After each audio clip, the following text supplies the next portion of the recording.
Today I'm going to be doing some brush lettering tutorials and just kind of sharing some of the basics of how I do my brush lettering. So the tool that I'm using today is a round #1 Winsor & Newton brush. Is just a shape that I really enjoy using for brush lettering because it's kind of a smaller, slim brush, but then you can also get those kind of wider strokes as well. Then I'm also using some just plain black gouache, and I'll also be using just a cup of water to help dilute it. So typically what I do when I'm going to do my brush lettering is I'll start by wetting the brush, and then I'll just get a little bit of the gouache on there. And I usually use it at a pretty liquidy consistency. And so then I'll just kind of load it up on my brush a little bit. And I'll just start by doing the alphabet. So we'll start with lowercase. And the downstrokes are really where you want to get the thicker line. So anytime that you're moving your brush downward, that's where you want to get kind of, as you can see here, that thicker stroke. So sometimes I'll just leave it, or sometimes I'll go back over and kind of fill it out a little. It's totally up to you to kind of design the look that you want for your letters. So you can, you can redo it, or you can just leave it as is and just let it speak for itself. You can also get a little bit darker lettering. You can also get lighter. It just depends on how much water you have on your brush. So the more paint, the more gouache, the darker it's going to be. The more water, the lighter, and also just kind of more liquidy you're going to get. So, like, if I don't add any more gouache, but I just add some water, it'll be more liquidy and also just a lighter shade.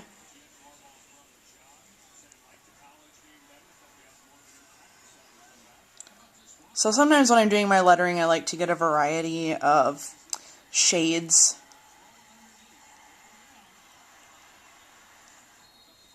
But if you want consistency and if you want it just to be dark, then you don't really have to add any more water. You can just use the straight gouache.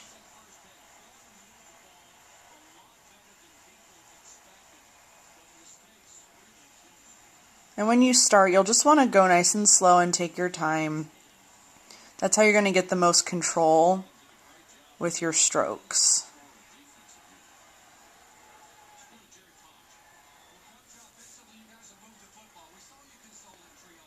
Usually when you see videos on Instagram, they're going to be posted at a higher speed just because of the limited amount of time that you can have your video length be on Instagram. So typically you'll see the lettering done at a faster speed, and it might seem like people are really quick with their lettering, but in actuality you just want to take your time and you don't want to rush it.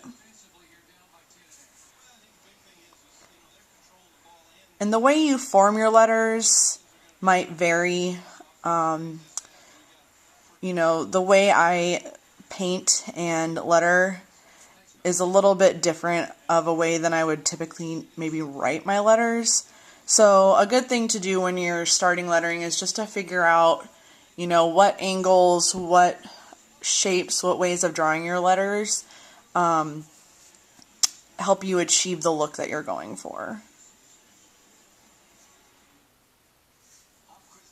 So it might be different than what you're used to, and that's totally fine. You can just play around with it and see what works best.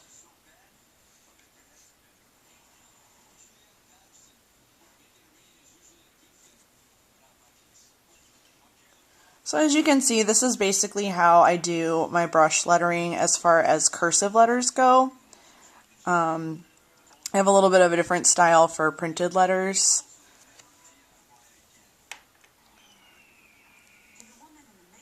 But basically this is it for cursive lettering. And something else that I really like to try to focus on is maybe not necessarily getting it perfect, but getting some character in those letters and getting it sort of unique and artistic looking. I think you can put a lot of pressure on yourself to get your letters to look just right. And there is something to be said for having, like a streamlined look and some control and a certain style. But, you know, I like it when there's a little bit of maybe sort of a jaggedy look at the edge. You get a little bit of texture in your letters. So don't feel like it has to be straight lines, totally perfect. You know, art isn't perfection. Art is unique. It has character. It has fluidity. So just embrace the creative process and don't worry about getting things absolutely perfect.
All right, and there you have it, the brush letter alphabet in cursive.